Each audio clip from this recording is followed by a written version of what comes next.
Essentially, you're saying, why is it taking so long to close down Guantanamo? Right. Well, it's pretty straightforward.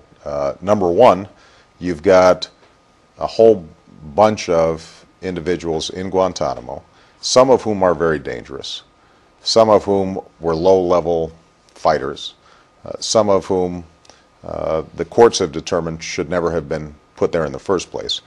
We've had to evaluate each of those cases, hundreds of cases, one by one, to determine what these various categories are, and do it in a way that stands up to our standards of due process and legal scrutiny. Then we've got to figure out, if we're closing Guantanamo, where are we going to put them?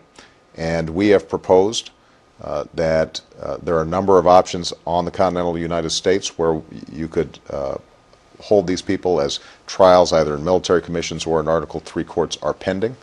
But unfortunately, there has been a lot of political resistance, and frankly, some of it just politically motivated. Some of it people being legitimately scared about, well, if we've got somebody who we've been told is a terrorist in our backyard, will that make us target? One of the things that we've had to try to communicate to the country at large is that historically we've tried a lot of terrorists in our courts. We have them in our federal prisons.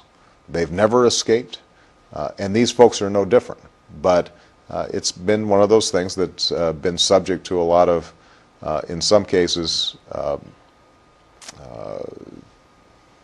pretty rank politics. And we've got to work through that process because Congress ultimately controls the purse strings in creating new facilities. If Congress makes a decision that they are going to try to block the opening of a new facility, it potentially constrains what our administration can do. And so this is something that we've got to work through both in Congress but also with public opinion so that people understand that ultimately this is the right thing to do. By closing Guantanamo, we can regain the moral high ground in the battle against these terrorist organizations.